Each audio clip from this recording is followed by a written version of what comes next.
Fala, meus amigos, sejam bem-vindos ao canal Zilli Market. Hoje eu vou analisar aqui com vocês o relatório gerencial do Devan, o DEVA 11, que foi publicado na data de ontem, 5 de dezembro de 2023. Então tem muita novidade aqui pra gente, eu vi muita coisa boa. Como eu sempre digo para vocês, o objetivo do nosso canal é destrinchar, entender cada detalhe desses fundos high yield que vem enfrentando um período de dificuldade, que são o DEVA 11, o HCTR 11, o VSLH 11 e o TORD 11. Entendendo cada detalhe do que é divulgado para a gente ver se trata realmente de uma boa oportunidade. Já deixa seu like, inscreve no canal, ativa o sininho para você não perder nenhum detalhe sobre esses fundos. Então eu vou rodar a vinheta para a gente poder começar essa análise.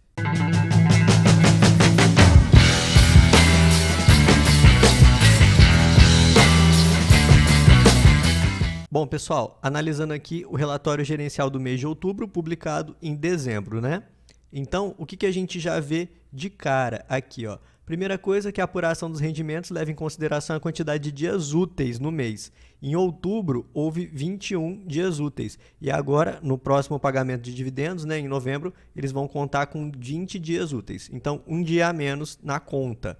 E para o próximo rendimento serão considerados o IPCA de setembro e o de outubro, 0,26% e 0,24%. Se a gente analisar o do mês passado, referente a setembro, que considerou o de agosto e o de setembro, aqui está 0,23%, 0,26%. Então, no próximo, a gente tem 0,01% a mais, né, para considerar no IPCA. Aqui, uma coisa interessante para a gente analisar no relatório de setembro é que houve o pré-pagamento de 3 operações, o do Windham, Barretos e a Heritage Tower, que ao todo foram recebidos 9,2 milhões, que permanece no caixa do fundo, para que ele aloque em novos ativos, né, que estão no pipeline e em fase de análise. Então a gente vai ver que o fluxo de caixa do DEVA aumentou um pouquinho e que logo provavelmente eles vão direcionar isso para um novo ativo e espero que encontrem bons ativos, né, considerando que algumas das escolhas que eles fizeram no passado estão gerando os problemas que a gente está vivendo hoje. Voltando aqui para o relatório publicado recentemente. Aqui eles falam que no mês de outubro o fundo contou com os pagamentos de 50% dos valores referentes à parcela de juros dos ativos GVI e Gramado BV. Esses ativos são da Gramado Parques. Então a gente já vê a Gramado Parques começando a honrar aqui nesses ativos 50% dos valores referentes aos juros, né, que somados representaram 3,74% do patrimônio líquido do DEVA 11, e em novembro isso já vem para os próximos dividendos, ó. Além do pagamento de 50% de juros do GVI Gramado BV, o fundo também contou com o pagamento de 100% da parcela dos juros do Aquam Prime, que representa 1,94%. Então, uma boa notícia já para o próximo pagamento de dividendos. Esse valor pago pelo Aquam Prime, que também é do grupo Gramado Parques, já vai ser contabilizado, né, para uma possível distribuição maior de dividendos também. Aqui o relatório já começa a fazer comentários sobre os ativos inadimplentes. E aqui eles, no mês passado, o relatório estava muito incisivo com relação a que não considerava nenhuma assembleia realizada pela Fortsec com relação aos waivers concedidos para Gramado Parques.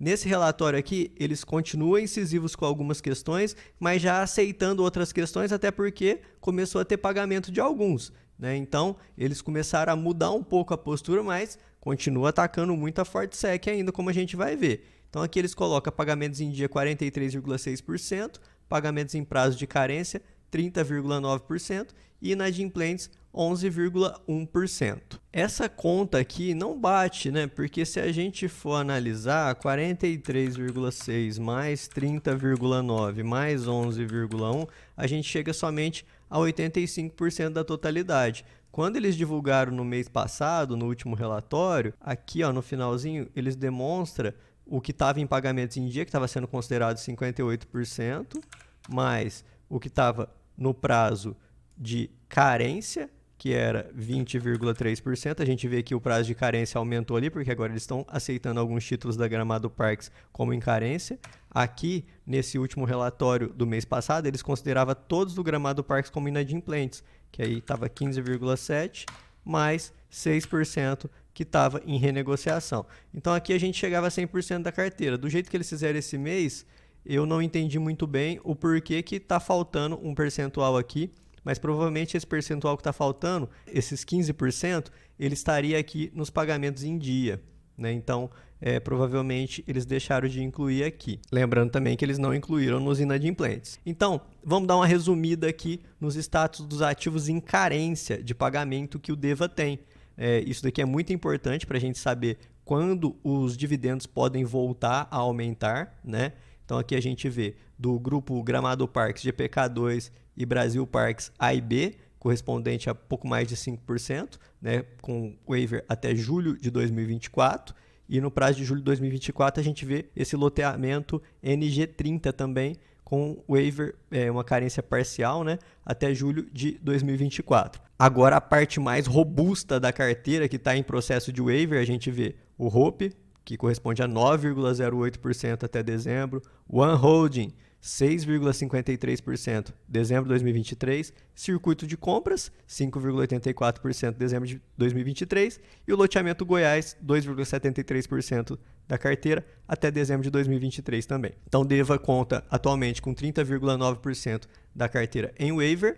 Eles consideram aqueles ativos do Gramado Parques ainda inadimplentes, como a gente pode ver aqui, aguardando uma resolução por parte da Fortsec, que no caso do DEVA ele solicita a execução dos ativos, mas a Fortsec continua insistindo para que sejam feitas novas assembleias e concedido waivers para esses CRIs, que aqui no caso a gente vê 11,1% da carteira, né, com GPK A e B, Gran Viver, Resort do Lago, Búzios, todos ainda aguardando uma resolução por parte da Fortsec. Aqui com relação à demonstração de resultados, a gente vê que em outubro houve um aumento nas receitas totais, né, se comparado, por exemplo, com os meses anteriores de julho, agosto e setembro. E a gente viu também um aumento nas despesas totais. Mas, ao final, acabou tendo uma distribuição um pouquinho maior de dividendos, né? O dividendos aumentou para 0,52. O Devan vem aumentando desde agosto os seus dividendos, né? A gente vê aqui 47, 49, 52. Em julho estava em 50.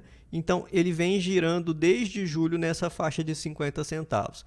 A gente torce para que logo volte para essa faixa de 60, né, igual estava em junho e maio, e quem sabe voltar para a margem de 80 logo com o retorno do pagamento dos títulos que estão em processo de waiver. Aqui analisando o portfólio, o que a gente vê de interessante? A gente já consegue ver aqui, ó, o GVI, que até no mês passado constava como inadimplente, a gente já consegue ver ele verdinho, que significa pagamento em dia.